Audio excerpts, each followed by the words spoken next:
especially in low-income countries.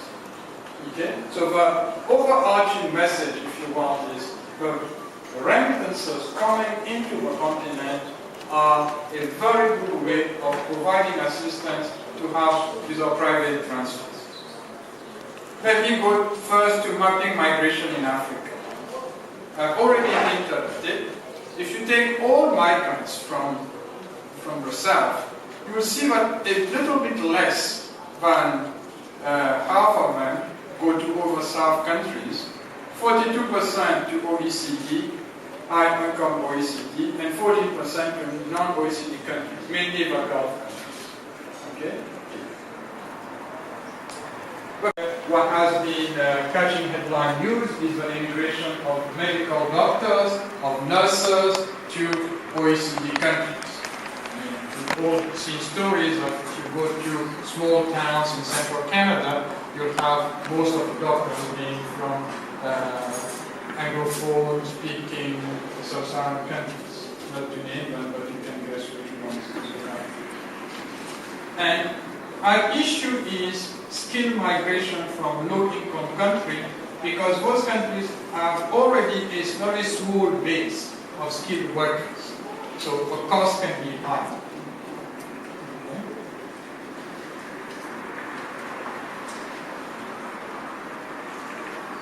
Now, another issue which has catch headline news also is the policies which OECD countries have put in place to try to regulate migration flows.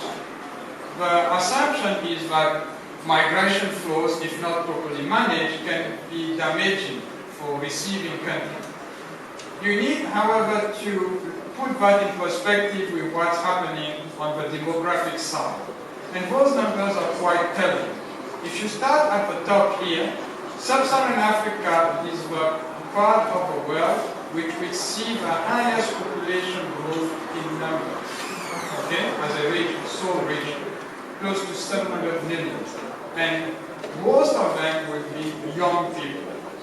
And now contrast this with what's happening in Western Europe and North America, the contraction in the population, and lay on that the fact that those regions will see a bigger share of the population living longer. So those two here tells you that there's a demand for services, and maybe unskilled services for Western Europe and North America, and those regions here will have a surplus of labor. So there's a need to sort of match demand and supply in a regulator. That's another message from the region. So we've mapped the migration. We can now go to remittances, just give you a sense of the magnitude of the numbers.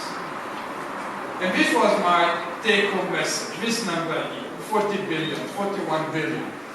That's the lower estimate. The real number is higher.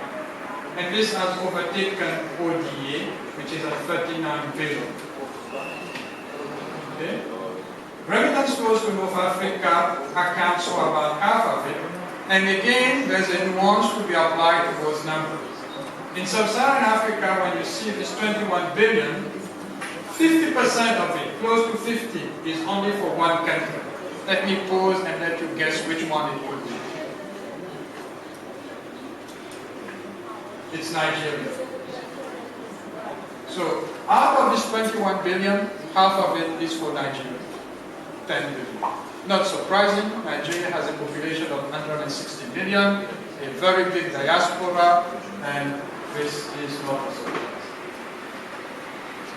Now, a very important message also, as you can see on this chart, is that the remittances are not volatile.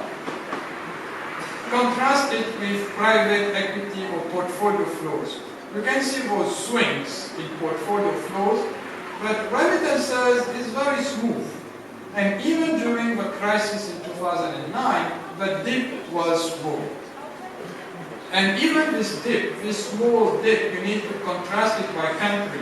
A country like Kenya did not see a dip in remittances, for instance. So remittances are acyclical.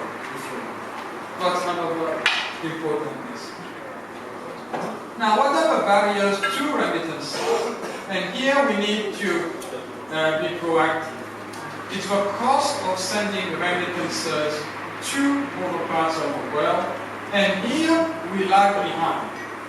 We lag behind, especially in sub-Saharan Africa, where 12%, so out of $100 you send, the technology you use to send it would eat $12. So you go to Western Union, you send $100, there's a fee of $12. But if you do the same thing for Latin America, it would be only $7 and 7.2 for the region. So there's a need to use modern technology. That you need to reduce the cost for the system to be more competitive. And that's also a policy space that we can move in. When you ask people what are the limits to remittances, or why is it that they do not use your formal channels, one is the high cost, and two is the sheer lack of infrastructure.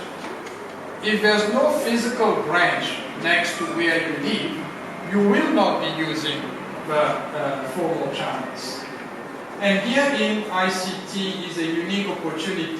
Through mobile banking, what you see in Kenya, there's room to therefore leapfrog and use those modern technology to reduce the cost of remittances.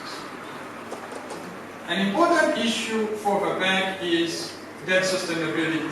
How sustainable is the debt of a country, and what is its ability then to borrow?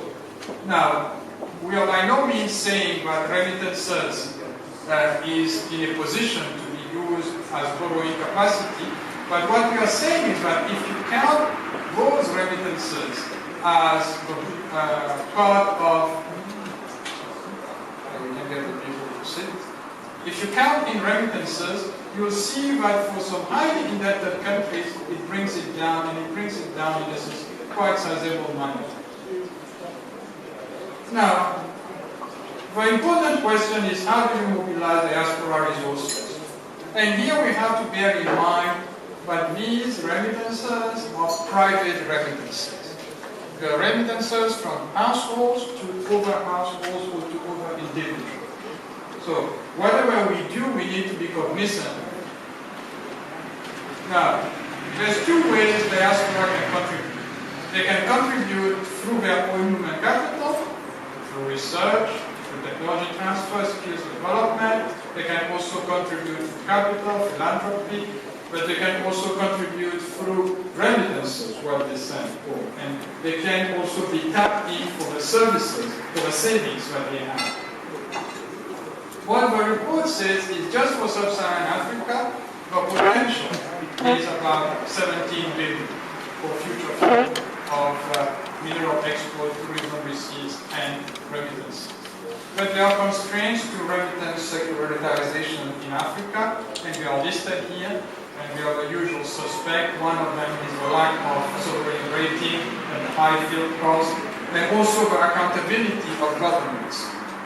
The important thing is that will governments live up to the contractual arrangements that they have taken when such remittances are used for security funds?